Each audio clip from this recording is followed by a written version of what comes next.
시청자 여러분 안녕하세요. 상한가 왕좌를 차지할 종목을 알려드리는 왕이 될 상한가의 조승현입니다. 먼저 오늘 시장을 한눈에 정리해드립니다. 조승현의 투데이 마켓 시간인데요. 코스피가 중동발 악재에도 불구하고 3거래일째 강세를 이어갔습니다. 새 정부의 정책 모멘텀과 대규모 2차 추경안이 지수를 끌어올린 건데요. 먼저 코스피 지수 자세하게 알아보겠습니다. 0.74% 오른 2,972선에서 마감했습니다. 하락 출발했지만 장 초반 상승 전환하면서 2,970선을 돌파했습니다. 오늘장 외국인과 기관의 수급이 코스피 지수 상승을 견인했는데요. 개장 직후에는 동반 매도에 나섰지만 오전 10시를 기점으로 매수 전환했습니다. 코스피 시가총액 상위 종목에서는 반도체주의 희비가 엇갈렸습니다. 삼성전자 저가 매수가 유입되면서 59,800원의 장을 마감했고 연일 신고가를 기록했던 SK하이닉스 오늘장에서는 246,500원의 거래를 마쳤습니다. 다음으로 코스닥 흐름도 알아보겠습니다. 0.53% 오르면서 780선 목전에서 마감했습니다. 하락 출발했지만 장중 반등에 성공했습니다. 코스닥 시장에서는 개인과 기관이 지수 상승을 주도했습니다. 외국인은 장중 1,000억 원 넘게 물량을 던졌지만 장 후반 매도 물량을 축소해 나갔습니다. 코스닥 시가총액 상위 종목 혼조세 보였습니다. 알테오젠 외국인의 매도세 속에서 2거래일 연속 조정 흐름을 보였고요. 에코프로 BM 4거래일 만에 반등하면서 9만 원 선을 회복했습니다. 다음으로 오늘장의 이슈가 담긴 특징주도 알아보겠습니다. 먼저 네이버입니다. 신고가 경신했습니다.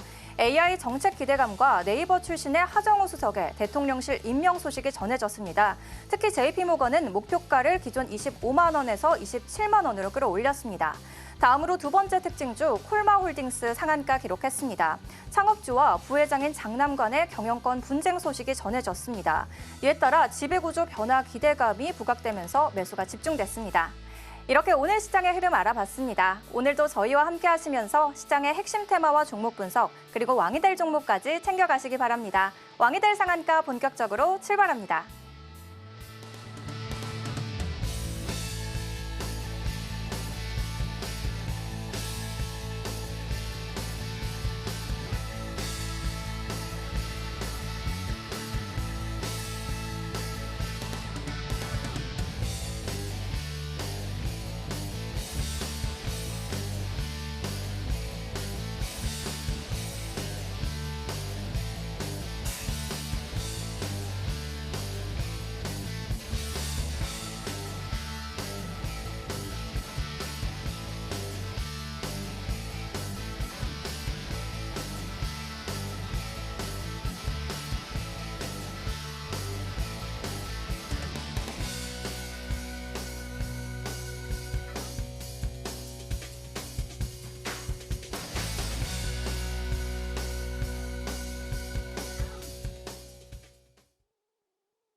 주식계의 트렌드 세터 박성재 전문가님 모셨습니다.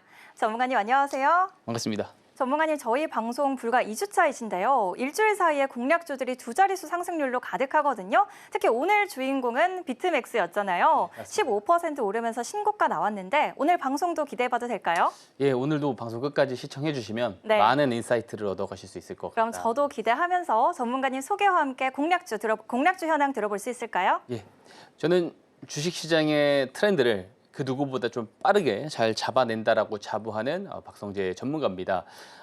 앵커님께서 앞에서 말씀해 주셨다시피 제가 이제 지난주부터 왕이 될 상한가에 출연을 하고 있었습니다. 오늘이 4회차 출연이고요. 앞전 3번의 출연 동안에 하루에 히든 종목 한 종목씩 제가 공략주를 소개를 드렸는데 모두 다 지금 플러스인 상황입니다. 우선 제가 이제 서울경제TV에 나온 지도 얼마 되지 않았습니다. 한 달하고도 일주일이 되지 않았어요. 이제 5월 12일이 제 첫 출연입니다. 근데 이제 제가 드렸었던 그 공략주들, 히든 종목들이요. 높은 수익률들을 이렇게 기록을 하고 있다는 점, 그리고 히든 종목뿐만 아니고 강세 섹터 안에서 이런 종목 공략을 해보기 매우 좋습니다 하면서 제가 목표가를 제시드렸던 종목들, 뭐 IT생 글로벌이나 이런 것들은 벌써 300%가 넘어가고요. 180%나 올라간 종목도 있고 그렇습니다. 자, 근데 히든 종목만, 그런 종목들 다 차치하고 히든 종목들로만 살펴보더라도 높은 수익 기록을 하고 있어요. 5월 15일, 5월 12일 제가 이제 처음으로 서울경제TV 신들의 매매 신호에 출연을 해서 공략주를 소개해드렸었던 종목인데 이제 벌써 80%대 올라갔어요. 근데 이 종목 잠시 뒤에도 말씀드리겠지만 제가 월요일에도 동일하게 이 종목 리뷰를 드렸을 때 60%대였습니다. 그죠? 근데 제가 뭐라고 말씀드렸죠? 아직 멀었다. 60%도 아직 멀었고 지금 20% 올랐습니다. 또 동일한 말씀 드립니다. 아직 멀었습니다. 한참 더 올라가야 되고 상승의 초입 구간이다. 이렇게 말씀을 드리도록 하고요. 뭐 실리콘도 50% 가까이, 코스맥스 18.58%, 뭐 비트맥스도 40% 넘어가고 있습니다. 제가 이제 왕이대 상한가에 출연해서 드렸었던 공략주 세 종목이 있어요. 바로 코스맥스, 그리고 비트맥스, 그리고 디어유입니다. 이 세 종목인데 이 세 종목이 모두 다 제가 이야기 드린 이후로 많이 올라가고 있는 상황입니다. 특히 코스맥스나 비트맥스 같은 경우 지난주에 소개를 드렸는데도 굉장히 높은 수익률을 기록을 하고 있다는 거, 하지만 아직 멀었다라는 점까지 말씀드립니다. 이렇게 높은 수익률을, 시장보다도 훨씬 더 초과 수익률을 저는 잘 낼 수 있다는 거, 시장의 트렌드를 단기적이든 중장기적이든 누구보다 잘 볼 수 있다는 거를 방송을 통해서 증명드리고 있습니다. 이런 수익률들을 본인의 수익률로 치환을 해보고 싶다 하시는 분들은요, 박성재 전문가 교육방에 오셔서 함께 하시면 된다 말씀을 드릴 수 있도록 하고요. 자, 한 종목씩 한번 리뷰를 들어가 볼게요. 제가 이제 디어유 월요일이죠. 이틀 전에 이제 왕이대 상한가에서 제가 공략주를 소개를 드린 종목이에요. 물론 아직 제가 이야기 드리고 5%밖에 안 올랐습니다만 1차 목표가는 저는 거뜬하게 넘어줄 거다라고 여전히 생각을 하고 있어요. 다시 가지고 나온 이유는 앞에서 보여드렸었던 종목을 강조드리고 싶어서 그렇습니다. 제가 공략주를 소개를 드리면 10%, 20%만 올라가고 끝나는 경우들은 거의 없는 것 같습니다. 중장기적인 트렌드를 봤었을 때 지금 시장에 가운데 들어와 있는 종목들, 그리고 앞으로 가운데 들어갈 종목들을 저는 공략주로 항상 신중하게 선정을 드리거든요. 그러다 보니까 물론 빅 트렌드라든지 메가 트렌드 안에 있는 종목은 분명히 아닙니다만 결국에 이 동사의 체질 개선, 실적이 굉장히 업사이드 요소가 많이 있기 때문에 저는 아직도 올라갈 구간들이 많이 남았다라고 생각을 하거든요. 그러니까 이제 동사의 비즈니스 모델이 저는 좋다라고 이야기를 드린 바 있어요. 내가 좋아하는 아티스트들에게 4,500원의 월 구독료를 내면 그 아티스트와 1대1로 메신저를 할 수 있는 그런 플랫폼, 디어유 버블이죠. 이 플랫폼에 대한 어떤 저는 외형 확장성이 앞으로 더 커질 거다라고 보는 거예요. 게다가 이 비즈니스 모델이 이 디어유를 제외하면은 쉽게 할 수가 없다라는 점이 있습니다. 이 디어유의 최대 주주가 누구죠? SM 스튜디오입니다. 그리고 2대 주주가 YG입니다. YG 엔터테인먼트예요. 그러다 보니까 이 동사의 수익 구조와 같은 이제 이 수익을 나눠 먹는 구조다라는 것이죠. 그렇기 때문에 어떤 다른 플레이어들이 동일한 사업 모델을 가지고 나서 이 시장에 뛰어들면은 이런 대형 대형 기획사들의 아티스트들을 제공받지 못한다라는 거 말씀드렸습니다. 그래서 거의 반독점 상황에서 제가 이야기 드린 게 뭐예요? 중국 쪽에 대한 이 플랫폼, 버블 플랫폼을 오픈을 하는 게 6월입니다. 이번 달 안에 이 중국 시장을 개척한다. 그래서 9월 달에도 아이돌 그룹들 대규모로도 공연이 있습니다. 중국에. 그리고 한한령 해제에 대한 기대감 이런 것들이 같이 다 내재되어 있기 때문에 그런 것까지 좀 기대를 해봤을 때 실적 업사이드는 자명한 사실일 거다라고 말씀을 드리는 거고요. 그래서 저는 추세 우상향이 더 길게 이어질 거다라고 보고 있습니다. 그래서 이거 계속해서 저는 팔로우하고 있다는 점 다시 말씀드리고 지금 매수하기 매우 좋은 상황이다. 이렇게 이야기를 드리고요. 자, 두 번째 실리콘2죠. 5월 26일에 공략주로 이제 히든 종목으로 신들의 매매 신호에서 소개를 드렸는데 거의 50% 시세가 나왔어요. 근데 마찬가지예요. 아직도 멀었다. 이 말씀을 제가 계속 드리고 있죠. 스마트머니 신호 들어오고 거래량 늘어나면 매수를 할 수 있다. 제가 이때 이제 공략주로 소개를 드렸는데 저는 우상향 나올 거다라고 보고 있습니다. 제가 그 화장품, K 화장품 뷰티 수출 추이가 작년에 또 이제 역대치를 갱신을 했어요. 작년에 21% 성장을 했다라고 말씀을 드렸습니다. 근데 동사의 실적 컨센서스가 내년부터 20% 정도로 잡혀 있어요. 이게 현재 가격에 반영이 되어 있는 거거든요. 근데 이 21% 화장품 수출 데이터가 나왔을 때 작년에는요, 중국의 수요가 감소하고 있는 상황이 있어도 이만큼 나온 거거든요. 근데 올해 3월부터 중국이 10%대로 다시 한번 수요 증가 추이로 돌아섰습니다. 3년 만에요. 그렇기 때문에 저는 향후 3, 4년 정도는 25%에서 30% 정도 수출 데이터가 증가할 거다라고 보고 있고요. 그에 따라서 동사의 컨센서스도 올라가야 된다. 그래서 주가가 올라가야 되는데 여기 플러스 하나 더 있습니다. 플러스 알파가 하나 더 있어요. 뭐냐면 동사의 유통 플랫폼을 이제 대부분의 화장품 판매, 제조 판매 회사들이 이용을 할 수밖에 없다라는 거예요. 화장품을 제조하고 판매하는 회사들은요, 유통망까지 다 하려고 한다면 막대한 비용이 들어갑니다. 그 인프라들을 구축하는 데에 대한 비용부터 해서 시간까지 이런 것들을 다 절감을 하기 위해선 결국에 동사의 플랫폼을 사용을 해야 돼요. 동사의 유통 플랫폼을 이용을 하는 국가들 그리고 기업들이 많이 늘고 있습니다. 그래서 컨센서스도 올라갈 거고 플러스 확장성까지 더해진다면 동사의 주가는 아직도 올라갈 길이 멀다. 제가 이게 경로 의존성 때문에요. 요 정도 올라왔을 때는 대부분 못 삽니다. 왜냐하면 저 전문가가 50% 지금보다 더 쌀 때 이야기했는데 지금 어떻게 사라고 이야기는 하겠지만 제가 이제 보시면은 IT 생글로벌 이런 것도 100%대도 여전히 살 수 있다고 했는데 결국에 지금 현재 300%까지 올라가잖아요. 그래서 아직 멀었다라는 말씀 드리고 그리고 이제 중요한 게 이겁니다. 사실 오늘의 주인공인데 비트맥스죠. 이 종목에 대해서 이야기를 좀 디테일하게 한 사람은 아마 저밖에 없을 거라 생각을 합니다. 그래서 지난주 화요일에 명목상 목표가는 5,500원인데 이거 목표가 아니다. 그냥 명목상 정해놓은 거고 한참 들고 가도 된다라는 이야기를 드렸어요. 자, 비트코인 재무 전략을 가져가고 있는 종목이죠. 근데 제가 이 이야기를 오늘 꼭 다시 한번 드리겠습니다. 자, 주식시장에서 200%, 300% 혹은 10배거 정도의 수익을 본인의 수익으로 치환을 하려면 언제 진입을 해야 되냐면 대중인식이 아직 많이 없을 때 진입을 해야 돼요. 그리고 스마트머니들이 들어올 때 진입을 해야 되는 것이 맞습니다.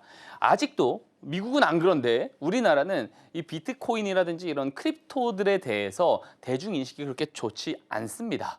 그죠? 미국은 지금 미국 국고로까지 채택이 된 게 지금 비트코인인데 아직도 한국 사람들은 그런 부분에 대해서 조금 민감하거나 조금 변화를 받아들이지 못하는 부분들이 있어요. 이 비트맥스가요, 경고 지금 지정을 받았는데 왜 경고 지정이 받았냐면 올라갈 때 개인 투자자들이 매수를 많이 해서 경고를 받은 게 아니고요. 특정 계좌, 소수 계좌에서 많은 거래를 일으키면서 경고가 먹었습니다. 즉 아직 많은 대중들이 이 비트코인 재무 전략에 대한 인지가 그렇게 많지 않은 상황입니다. 하지만 미국은 어떤가요? 그죠? 지금 스트래티지나 이런 기업들은 벌써 30배, 5년 동안에 이 비트코인 재무 전략 채택하고 나서 30배가 넘게 올랐습니다. 엔비디아보다 더 많이 올랐죠. 일본의 메타플래닛도 빚을 지면서, 그죠? 부채를 지면서 자금을 조달하면서까지 비트코인을 사들이는 재무 전략을 선택한다. 이야기 나오고 나서 지금 현재 15배 올랐습니다. 동사 아직 2배밖에 안 올랐다. 아직 멀었다라고 말씀을 요때 드렸죠. 제가 히든 종목으로 설명드리면서 가잖아요. 아직은 멀었습니다. 지금도 충분히 매수하기 저는 저렴하다라고 생각을 하고 중요한 게 뭐냐면 이해가 안 가실 수 있어요. 도대체 비트코인이 뭐냐? 이렇게 생각하시면 됩니다. 우리가 경기 침체가 오면은요, 정부에서는 돈을 풀어대죠. 자, 왜 그러냐면 해당 정권이 임기 기간 동안에 그 정부가 행정부로 있는 동안에 경기 침체가 오면은요, 질타를 상당히 많이 받습니다. 국민적 질타를 많이 받기 때문에 그 경기 침체를 벗어나기 위해서 우리가 금융위기 때도 그렇고요. 다 한번 보시면은 돈을 풀면서 위기를 벗어났습니다. 코로나 때도 재정정책, 통화정책을 하면서 유동성, 즉 통화량을 늘리면서 위기를 탈출하잖아요. 근데 우리가 사용하는 이 법정화폐 통화량을 늘리게 되면 어떻게 돼요? 희소 가치가 떨어지죠. 물가가 오르는 겁니다. 그러니까 물가가 오른다라는 것이 우리가 수요가 늘어나서 오르는 게 아니고요.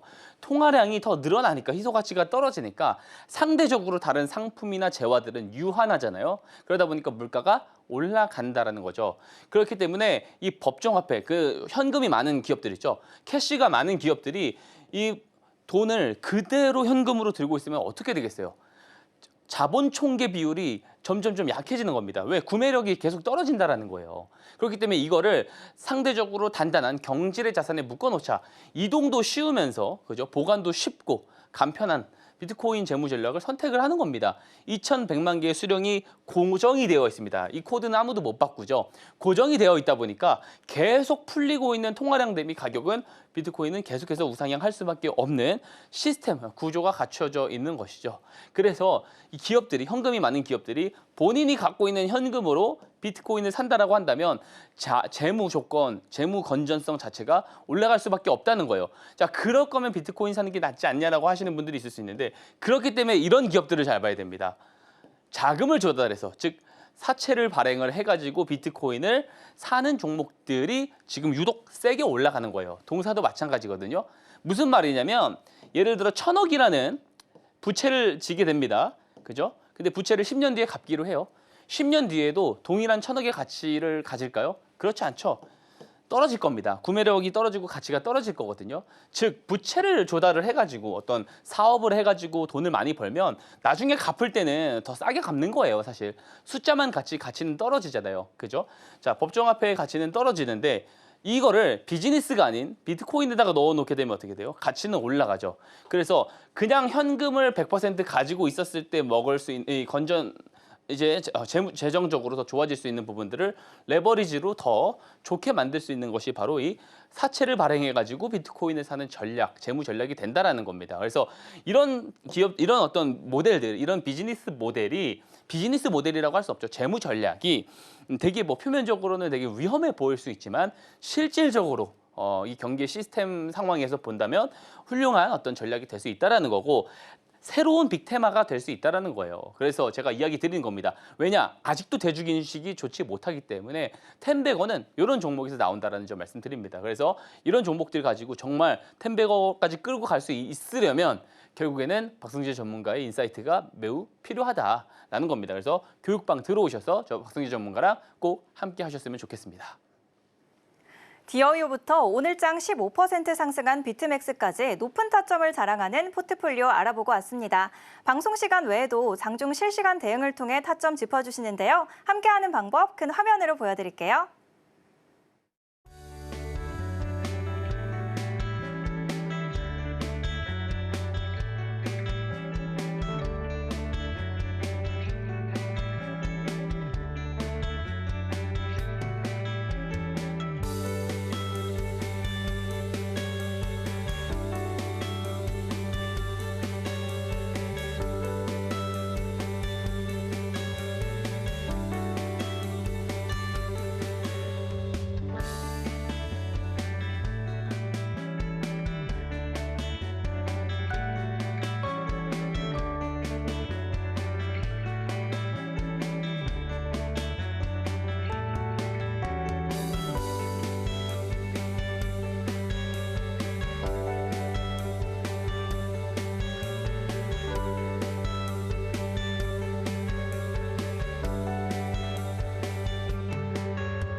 오늘장의 특징적인 흐름을 보인 테마를 알아보는 시간입니다. 오늘 AI 테마 정부 정책 기대감으로 주목받았고 2차 전지 테마 IRA 세제 혜택 축소 우려로 약세 보였습니다.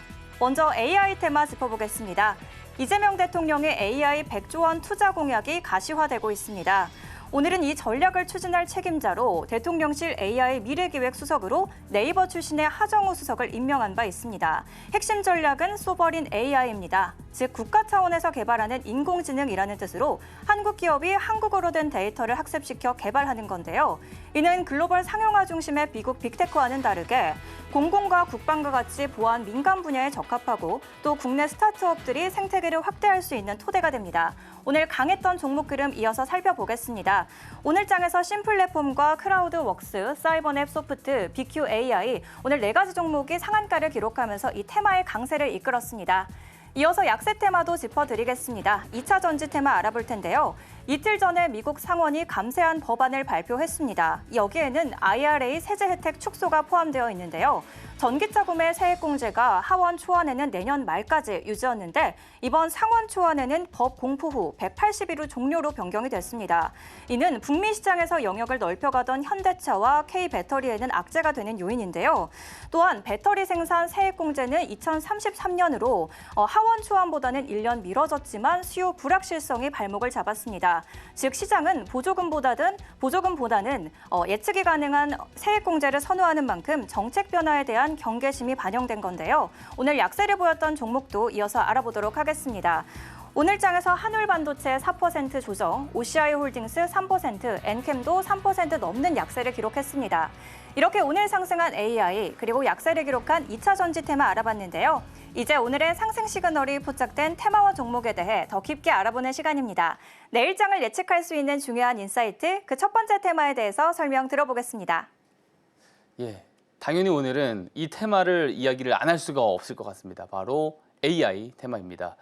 제가 하나씩 설명 한번 드려보겠습니다. 오늘 올라간 건 결국에는 기존의 정책, 그죠? 이재명 대통령의 어떤 정책 기대감 때문에 오늘은 올랐다라고 사실 볼 수가 있어요. 이 중에 가장 수혜를 본 것은 저는 네이버라고 생각을 하고요. 그래서 오늘 탑픽 종목을 여기와 관련된 종목들을 제가 또 좀 잠시 뒤에 이야기를 드릴 예정이고, 저는 긴 그림으로 봤을 때 AI는 메가 트렌드가 맞습니다. 그죠? 산업의 생산성을 올려줄 수 있는 혁신적인 기술, 그죠? 이기 때문에 그렇고요. 레이어 1 같은 기술이에요. 근데 이제 중요한 것은 뭐냐면 오늘 같이 이런 소프트웨어 기업들이 많이 상승을 하는 부분들은 조금 정책에 조금 치우쳐서 올라가는 경향이 있거든요. 그래서 저는 이것은 조금 단기적으로 봅니다. 그래서 단기적으로 봤을 때와 중장기적, 장기적으로 봤을 때 어떤 식으로 우리가 어떤 업종에 이렇게 좀 접근을 해야 되는지 좀 설명을 드려보자면, 이재명 대통령이 지금 이제 캐나다 가서 G7 무대에서 AI 기술 발전으로 제가 맨날 이야기하는 거 있죠. 전력 수요가 급증한다. 당연히 전력 수요가 급증하겠죠. 기존의 AI 데이터 센터 같은 경우는 기존 데이터 센터보다 6배 전력을 더 많이 소유한다 말씀드렸잖아요. 근데 지금 에너지 공급망이 어때요? 몹시 불안정합니다. 지정학적 리스크 때문에 그렇습니다. 그죠? 그렇기 때문에 이런 상황에서는 에너지 시스템이 잘 구축되어 있어야 된다. 자, 제가 맨날 이야기하는 최대 수혜주가 뭐예요? 여기서는 원전입니다. 원전은 사실 원전 관련 인사이트는 최근 영상, 제 영상 아무거나 찾아봐도 제가 이야기 다 해놨거든요. 그래서 그 영상을 조금 보시면 좋을 것 같고, 그리고 또 하나 AI 생태계 구축이 있어서 한국이 AI 반도체 공급망 안정을 위해서 국제협력에 적극적으로 나서겠다.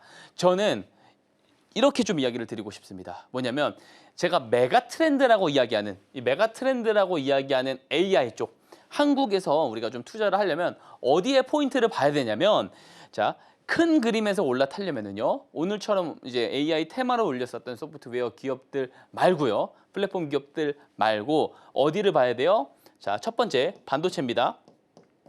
반도체, 그리고 전력 설비, 그리고 마지막이 뭐겠어요? 원전입니다. 그래서 AI의 메가 트렌드를 보고 나는 좀 길게 가져가 볼 것이다 라고 했을 때는 여기 세 가지 업종의 포인트를 중점적으로 둬야 된다는 거 우선 말씀을 좀 드리고 싶고요. 근데 그럼에도 불구하고 이런 정책에 대한 어떤 추가적인 지원이라든지 이런 내용들은 계속해서 나오면서 AI 관련 테마주들의 강세 흐름은 중간중간 계속 저는 있을 것 같아요. 보면 R&D 예산도 국가의 총 지출의 5%로 확대한다고 하고요. 과학기술정보통신부도 향후 5년간 16조 원 이상을 투입을 하겠다라는 이야기까지도 하고 있습니다.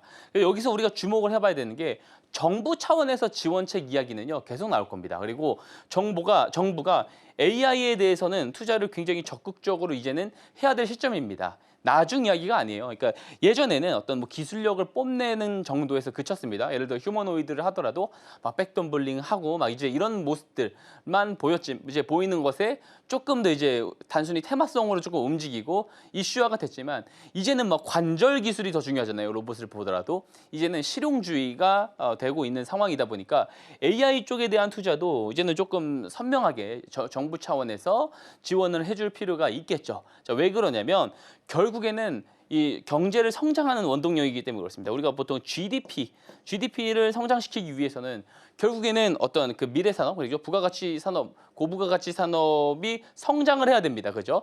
여기서 GDP는 뭐 그로스 도메스틱 프로덕트잖아요. 생산성을 올리는 거예요.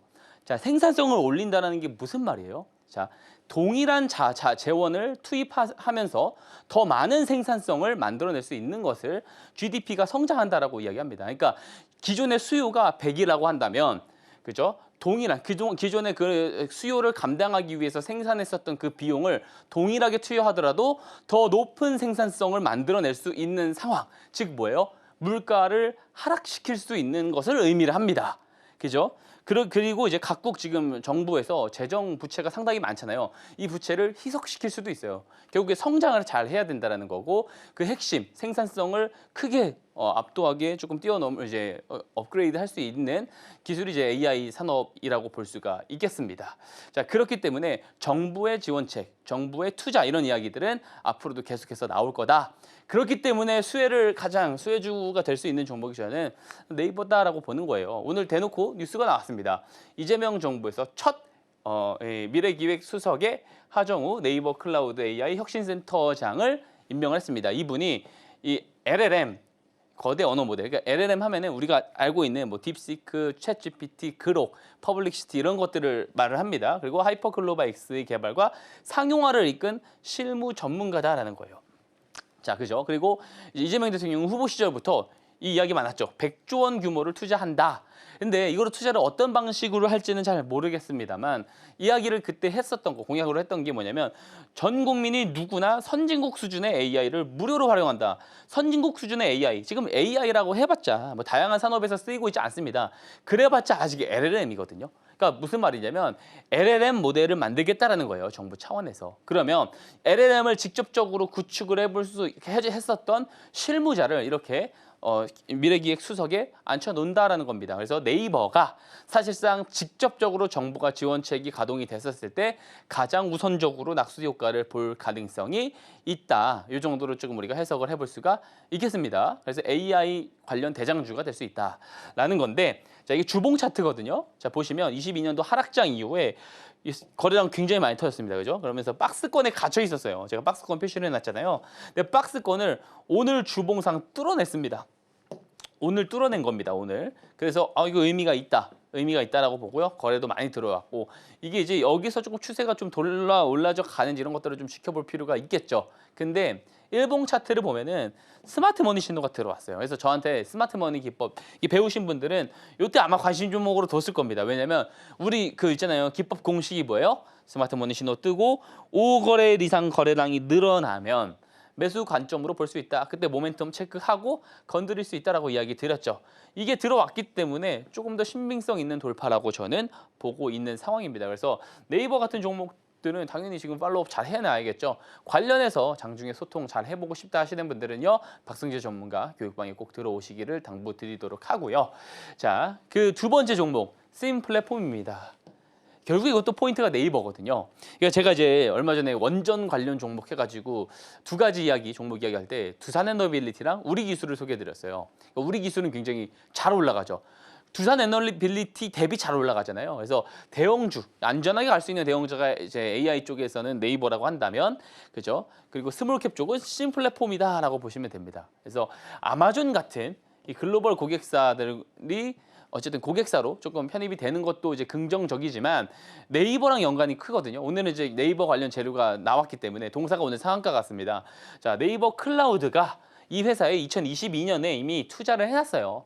10만 주 정도 지금 보유를 하고 있는 상황이고요. 전략적 협업 관계이기도 합니다. 고객사도 이제 글로벌로 다양화되고 있는 기업이기 때문에 기술력을 또 어느 정도 좀 인정을 받은 것이 아닌가라고도 볼 수가 있겠죠. 차트를 보면은 조금 더 의미심장하게 볼 수가 있는데, 이 녹색 선 보이시죠? 이게 공모가입니다. 공모가예요. 근데 이거 심리를 되게 잘 봐야 되거든요. 그러니까 공모에 IPO에 참여한 개인 투자자들은요, 기본적으로 우리가 장중에서 매도하는 사람들보다 목표 수익이 어때요? 높단 말이에요. 기대 목표 수익이 높아요. 그래서 지금 이제 공모가에 참여한 사람들은 이때 시가가 시작됐겠죠. 막 올라가는 모습들도 보여줘요. 물론 매도를 한 사람들도 있겠습니다만 쭉 긁어내리면 실망 매물이 많이 나올 수 있거든요. 근데 반대로 주포들이 매도를 다 하고 빠진 것일 수도 있잖아요. 그렇게 되면 주가가 계속 우하향해야 됩니다. 근데 보세요. 빠졌다가 다시 한번 공모가, 즉 공모에 참여한 사람들의 본전의 심리를 주는 캔들이 하나 등장을 해요. 이 말은 뭐냐면 주포들이 이때 판 거 아니다라는 말이 될 수도 있어요. 자, 그러면 이때 본전 매도도 못한 사람들 다 빠졌을 때는 어때요? 아, 내가 왜 여태 안 팔았을까? 아, 이때라도 팔 걸이라고 하는 어떻게 보면 좋았던 추억만 딱 남는 그런 상황이 된다는 거죠. 자, 그런 상황에서 다시 올라옵니다. 다시 올라와서 사탕값을 주는 윗꼬리를 며칠 동안 계속 달아요. 이거 스트레스 엄청 많이 받습니다. 계속 수익이 났다 줄었다 본전을 위협하는 흐름들이 나오게 되면 어떻게 되겠어요? 물량을 내놓는다고요. 공모에 참여한 개인 투자자들의 물량을 뺏는 것일 수도 있습니다. 그래도 안 내놓는 사람들이 있어요. 자, 그런 사람들 어때요? 이때는 정말 후회가 크겠죠. 그래서 다시 올라올 때는 이렇게 윗꼬리 달아주면 다 털린다는 겁니다. 그래 놓고서 상한가, 공모가 위에서 상한가. 이 말은 뭐냐면 내가 니네 공모와 참여한 놈들 다 내가 이제 사탕값에 다 가장 비싼 가격에 받아줄게가 돼요. 즉 주포들이 물량을 적게 들고서 만들 수 없는 캔들입니다. 내가 이 과정들을 통해서 매집을 했기 때문에 오늘 이 위치에서 상한가가 나올 수 있는 것이야 라고 캔들을 통해서 이야기를 해주고 있는 거예요. 차트를 통해서. 그래서 이런 종목들은 앞으로 올라가게 되면 조금 세게 올라갈 가능성이 저는 있다라고 보는 것이고요. 자, 이 종목에 대한 추가적인 인사이트 궁금하신 분들은요. 다시 말씀드립니다. 박성재 전문가 교육방에 오셔서 저랑 함께 하셨으면 좋겠습니다. 첫 번째로 AI 테마 알아보고 왔습니다. 정부 주도의 AI 정책 기대감이 가시화가 되고 있습니다. 오늘 장에서는 대통령실 AI 미래기획수석으로 네이버 출신의 하정우 수석이 임명됐는데요. 관련해서 오늘 신고가 경신한 네이버의 추가 상승 여력 관점, 그리고 스몰캡으로는 신플랫폼의 투자 전략도 짚어드렸습니다. 이어서 두 번째 테마, 전자결제 테마도 바로 알아보겠습니다. 전문가님, 이번 정부의 2차 추경안에 지역화폐가 이제 발행이 포함이 되어 있는데요. 내일 이제 국무회의에서 의결될 예정이잖아요. 내일장 전략과 모멘텀은 어떻게 보실까요? 조금 이것도 좀 긴 시기열로 좀 저는 봤으면 좋겠다라고 생각하거든요. 그 배경에 대해서 오늘도 좀 깊은 인사이트 한번 좀 드려볼 수 있도록 하겠습니다. 어쨌든 그 지역화폐 관련해가지고 관련 테마로도 많이 올랐어요. 정부 추경에 대한 이야기. 물론 또 이제 단기 재료가 될 수 있겠죠. 근데 가장 큰 재료들은 이거죠, 사실. 스테이블 코인 법안이 지니어스법입니다. 이게 통과가 됐다라는 소식 미국에서. 그리고 이번에 살펴봐야 될 추가 인사이트는 이거라 보시면 됩니다. 위에는 제가 이야기 다 드렸었던 거고 가상화폐 시장, 토큰 시장이 결국에 성장할 수밖에 없다. 그 배경에 대해서 사고를 조금 확장해서 같이 보도록 하겠습니다. 우선 지역화폐 2차 추경이 35조 원에 근접한다. 이거를 이제 진성준 국회의장이 예상을 했습니다. 그죠? 입장을 제기해 왔는데 언뜻 규모랑 근접하다라는 이야기를 한 거고요. 2차 추경안에서 지역화폐에 대한 어떤 예산이 이미 반영됐다. 그래서 이런 것들 이제 내일 이슈가 나오면 움직일 수는 있겠습니다만 단발성적인 재료예요. 단기적인 재료고 가장 핵심적인 재료는 사실 이 다음부터 나옵니다. 자, 미국에서 지니어스법이 통과가 됐어요. 스테이블 코인 법안이 통과가 됐는데 이거 지금 주목해서 봐야 되는 거 스테이블 코인 준비금은 당연히 달러랑 USD랑 1대1 보유를 의무한다라는 겁니다. 감독을 받을 수밖에 없겠죠. 그리고 여기서 또 중요한 포인트 나오죠. 미국 국채 등 안전자산 기반으로 어쨌든 그 담보를 가지고 있어야 된다. 그리고 결제수단으로서의 합법성. 결제수단으로서 이게 좀 대중화되면 어떻게 되겠습니까? 스위프트 은행을 경유하지 않고 바로 사용할 수 있어요. 당연히 어때요? 수수료가 안 들죠. 수수료가 저감되고요. 처리 속도가 당연히 빠르죠. 해외 송금하려면 지금은 대기 시간이 굉장히 길단 말이에요. 스테이블 코인이 이제 대중화되면은 그런 것들이 필요가 없다라는 거. 이게 생태계가 확장이 될 수 있다라는 거고 스콧 베센트 재무장관은 그래서 2030년까지 스테이블 코인 시장이 5천조 원 시장으로 성장할 거다라는 이야기를 합니다. 근데 이거를 우리가 주목해서 봐야 되는 게 단순히 이렇게 보면은요. 지역 화폐 이야기 나오고 스테이블 코인 이야기 나오고 그럼 단순히 정책이네 이렇게 이야기를 간단하게 하고 넘어갈 수 있는데 생각을 할 수 있는데 이거 굉장히 큰 테마입니다. 이거 빅 트렌드거든요. 그러니까 한번 잘 보세요. 트럼프 대통령이 지금 이제 추진하는 게 뭐예요? 최근에 감세안이죠. 감세를 한다는 건 뭐예요? 자, 세수를 확보를 줄이겠다는 거잖아요. 그죠? 그러면은 재정 지출도 같이 줄여야 되는데 지출을 줄이려고 하다 실패했습니다. 도지라는 부서 만들어서 지출을 줄이려고 하다가 정치적인 저항 때문에 실패했어요. 그러면은 재원을 마련을 해야 됩니다. 재원은 어떻게 마련을 해요? 국채 찍어야 되겠죠. 근데 국채를 찍어내면 어떻게 되겠어요? 자, 입찰률이 떨어지겠죠. 지금 국가 신용도도 떨어지고 브릭스 국가들도 안 사주잖아요. 국채 수요를 어디다 끌어와야 돼요? 민간에게 끌어오겠다는 겁니다. 그게 스테이블 코인이다. 이게 지금까지 우리가 지금 이야기를 해왔던 거잖아요. 그래서 미국 국채 등을 이제 수요를 좀 늘리겠다는 건데 여기서 사고 확장을 하나 더 해야 돼요. 뭐냐면 그렇기 때문에 크립토 시장, 토큰 어떤 사업이나 이런 것들이 크립토 사업이나 이런 비즈니스나 이런 것들이 성장할 수밖에 없다. 왜 그러냐면 스테이블 코인으로 지금 할 수 있는 게 가상화폐 살 수 있는 게 전부예요. 즉 뭐예요? 비트코인 지금 이제 전략적 비축 자산 통과하고 하는 게 뭐예요? 스테이블 코인 사가지고 이걸로 바꿔야지 비트코인 살 수 있습니다. 비트코인 사라는 거예요. 근데 살려고 다른 사람들이 비트코인을 많이 사게 되면 어떻게 되겠어요? 크립토 시장이 활성화돼서 사람들이 스테이블 코인으로 많이 전환을 하면 할수록 어떻게 돼요?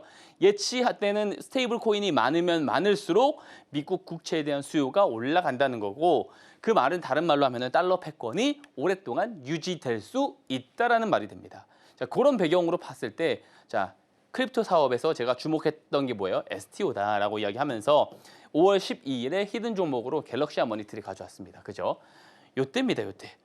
요때요. 차트상 보면은 아무도 관심 없을 때입니다. 근데 아무도 관심 없을 때 저는 이 그림을 분명하게 이야기를 드렸습니다. 그래서 지금 제가 월요일에도 이때도 아직은 멀었습니다. 요때도 제가 지난주에 아직은 멀었습니다.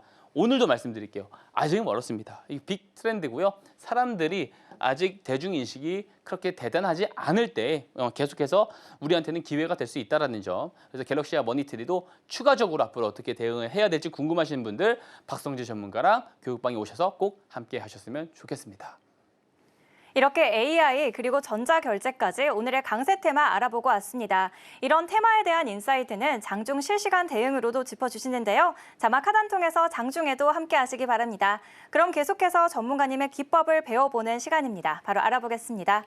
전문가님, 방송 출연 2주 만에 두 자릿수 상승률로 가득한 종목들이 많은데요. 이런 종목 발굴할 수 있는 기법 알려주신다고요? 예, 당연히 알려드리고요. 네네. 그리고 두 자릿수가 아니고 이제는 세 자릿수가 될 종목들이다라고 맞습니다. 저는 생각을 합니다. 그래서 그런 종목들을 잡을 수 있는 저의 노하우 일부를 풀어드립니다. 물론 기법은 제가 항상 말하지만 도구입니다. 좋은 조리 도구를 제가 제공을 드리는 거고요. 이 도구를 통해서 요리 실력을 키워서 맛있는 요리를 만들어내는 것은 개인들의 역량이다라는 겁니다. 저처럼 어떤 재료라든지 펀더멘털, 모멘텀 이런 것들을 정확하게 다 볼 수 있는 사람들은 요 도구를 활용을 잘 할 수 있어요. 하지만 도구만 가지고 있다고 해서 무조건 좋은 높은 수익률을 내는 것은 아닙니다.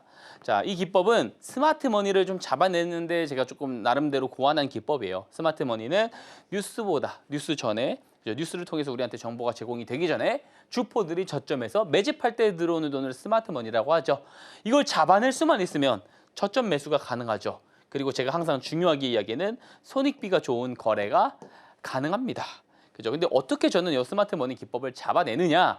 왜냐하면 거래량이 터진다고 해서 이게 다 뭐 주포들의 거래량이 아닐 수 있는 거죠. 다 주포들의 거래량이 아닙니다. 그죠? 개인 투자자들의 거래량일 수도 있고요. 정말로 주포들의 거래량일 수도 있는데 저는 이렇게 구별합니다. 어떻게 구별하냐면 앞에서 보여드렸던 스마트 머니 신호로 조금 구별을 하려고 하죠.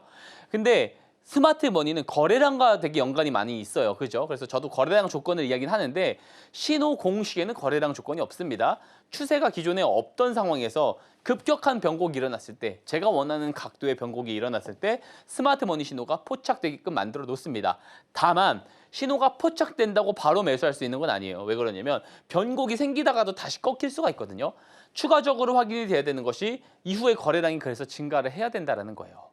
자, 거래량이 만약에 증가를 하죠. 스마트 머니 신호가 포착한 다음에 거래량이 증가를 하면은 이 변곡을 만든 사람은 돈이 많은 누군가들이다라고 이렇게 합리적으로 우리가 기술적으로 분석해 볼 수 있는 겁니다. 그런 조건이 성립됐을 때 스마트 머니 신호 캔들 시가까지 조정 나왔을 때 매수를 하거나 고점 돌파에 매수를 해도 되고요. 조금 더 간편하게 보고 싶다면 5거래 이상 연속으로 거래량이 신호 포착일로부터 증가를 한다면 매수를 할 수 있다는 거고 중요한 거 손절을 잘해야 된다는 겁니다. 손절 추세선도 제가 다 보내드리는데 중요한 게 뭐냐면 손익비거든요. 이 기법은 손익비가 조금 좋게 테크니컬적인 요소를 제가 넣어놨거든요. 대부분 10%, 그죠? 5% 못 갖고 가시죠. 근데 마이너스 30%는 잘 갖고 갑니다.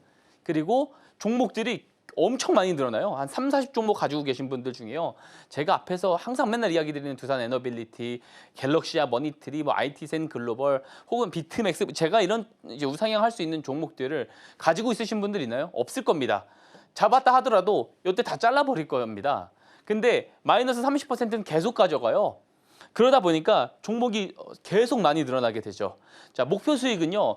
수익이었다가 손실로 전환되는 경험들을 많이 하다 보면은 계속 줄어가죠. 그리고 손실은 계속 방치를 하게 되고요. 수익률 곡선은 이렇게 떨어지게 됩니다. 이거를 정확하게 반대로 뒤집어야 된다라고 제가 수도 없이 많이 말씀드리죠. 뒤집는 방법은 간단합니다. 손실을 조금 견디라는 거예요. 손절 추세선이라든지 이런 기준을 가지고 손실은 뭐 10% 견디지 말고 플러스 50%는 이상으로 가져가자는 거예요. 시장의 트렌드를 잘 보잖아요. 제가 200%대, 300%대가 막 올라가더라도 계속 살 수 있다라는 이야기를 방송에서 계속 하잖아요. 실리콘2 비트맥스 아직도 살 수 있다라고 하잖아요. 왜냐하면 시장에 선택받은 종목들은요. 표준 편차 때문에 수급이 점점 몰리게 돼요. 그래서 이 구간이 나올 때까지 끌고 가면 된다라는 겁니다. 자, 이 스마트 머니 기법을 한번 보시면 제가 유진 로봇을 가지고 좀 설명을 드려보자면 제가 방송에서도 이야기를 드렸던 종목입니다. 자, 드렸을 때 유진 로봇의 사회이사가 이재명 대통령이 후보 시절에 선거 캠프에 합류를 했어요. 했을 당시에 다른 이재명 대통령 관련 종목들은 다 200%에서 400% 올라가 있는데 얘만 아직 80%인 겁니다. 그래서 5월 12일인데 선거가 얼마 안 남았으니까 이게 키 맞추기를 하기 위해서 급등이 나올 수 있을 것입니다. 라고 이야기를 했습니다. 그죠? 요때잖아요. 다음날 시가에 매수할 수 있다라고 이야기 드렸어요.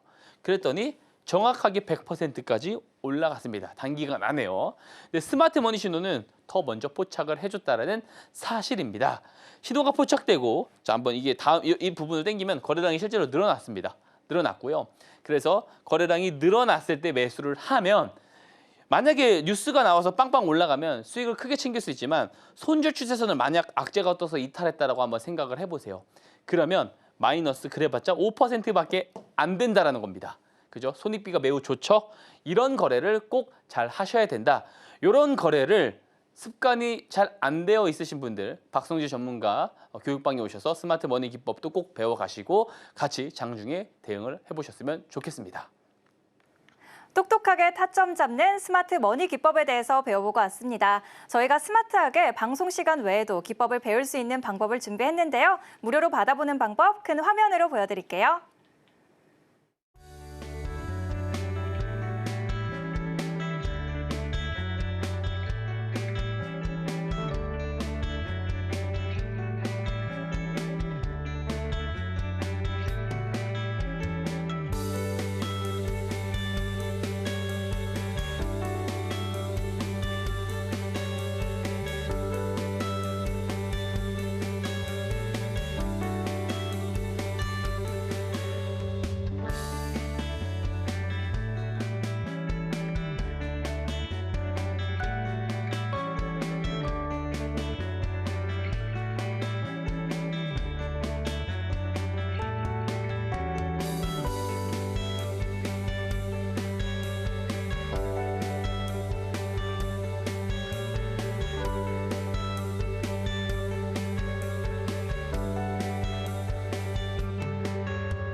내일 왕이 될 종목 심택 올라왔는데요. 바로 알아보겠습니다.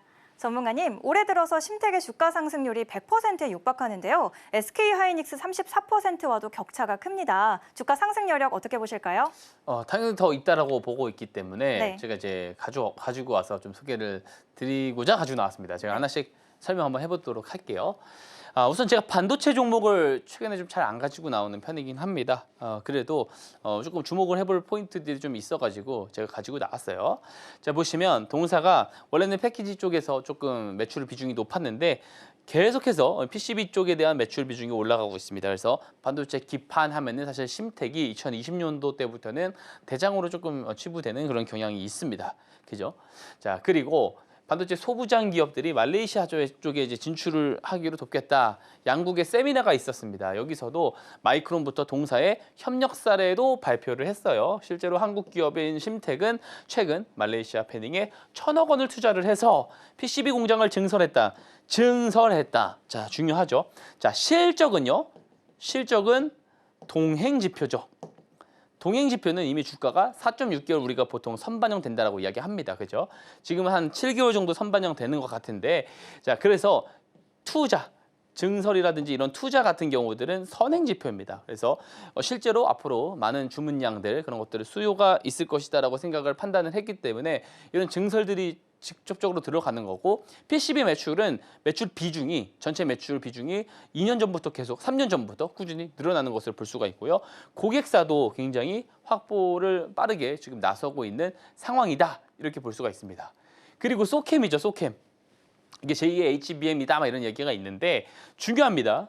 기존의 데이터가 오고 가는 그 통로가 사실 수량이 적어서 오류를 되게 많이 일으키는 경우들이 있거든요. 그래서 이 소캠은 기존 디램이 262개인데 소캠 같은 경우는 694개입니다.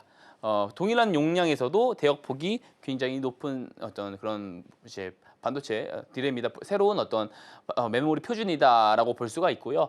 엔비디아의 제품에 탑재된 AI 기판을 심택이 이제 생산을 하고 있기 때문에 또 SK 하이닉스, HBM 대장이죠. 삼성전자, 마이크론 등에도 PCB를 공급을 하고 있는 게 동사이기 때문에 잘 봐야 된다.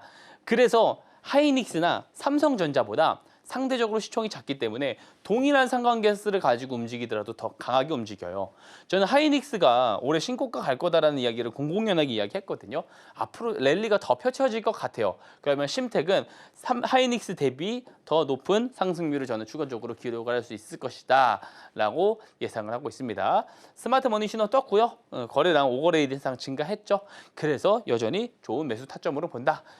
내일 시초가 매수 의견 드리고요. 1차 목표가 27,000원, 손절가 21,000원. 추가적인 대응은 박성재 전문가 교육방에 들어오셔서 받아보실 수 있다는 말씀 드리도록 하겠습니다. 오늘의 핵심 알아보겠습니다. 주식기후 트렌드세터 상한가 가는 종목에는 늘 박성재 전문가님이 계시는데요. 방송 일주일 만에 두 자릿수 상승률로 가득한 포트폴리오 나와 있습니다. 특히 비트맥스 일주일 전에 짚어주시고 40%까지 오름세 보였습니다. 오늘장에서도 15% 강세 신고가 경신했습니다. 장중 실시간 대응으로 이런 타점들 짚어주시니까요. 저희 방송 끝나기 전에 자막 하단 통해서 함께 하시기 바랍니다. 그럼 계속해서 오늘의 두 가지 강세 테마도 정리해 보겠습니다. 첫 번째로는 AI 테마 올라왔습니다. 이재명 대통령이 AI 투자 100조 원이 공약이 가시화가 되고 있습니다. 최근 있었던 G7 정상회의에서도 AI 국제협력이 강조된 가운데 오늘장에서는 대통령실 AI 미래기획수석에 네이버 출신의 하정우 수석을 임명한 바 있습니다. 이와 관련해서 오늘 네이버 장중 24만 4,500원까지 치솟으면서 신고가를 경신했죠. JP모건은 목표가를 25만 원에서 27만 원까지 끌어올리기도 했는데요. 오늘 저희 방송에서도 추가 상승 여력이 있다라는 관점에서 네이버에 투자 전략 짚어드렸고요. 네이버와 함께 스몰캡인 신플랫폼도 투자 전략 알아봤습니다. 이어서 두 번째 테마로는 전자결제 올라왔습니다. 정부의 1, 2차 추경 규모가 35조 원에 근접하면서 또 2차 추경안 안에는 전자결제와 관련된 지역화폐 발행 예산이 포함되어 있습니다. 이러한 모멘텀은 글로벌 흐름과도 연동되고 있는데요. 미국 상원에서 스테이블 코인 관련 법안이 통과가 되면서 전자결제 테마가 다시 주목받고 있습니다. 관련해서 갤럭시와 머니트리 투자 전략 짚어드렸습니다. 이어서 우리가 내일 주목할 종목 이어서 알아보겠습니다. 내일 주목할 종목으로는 심택 올라왔는데요. 반도체 관련 장비 기업입니다. 매수가는 시초가 1차 목표가 27,000원으로 올라왔습니다. 이렇게 오늘의 핵심까지 알아봤습니다. 왕이될 상한가, 오늘 저희가 준비한 소식은 여기까지고요. 내일 저녁 7시에 다시 찾아오겠습니다. 함께해 주신 여러분 고맙습니다.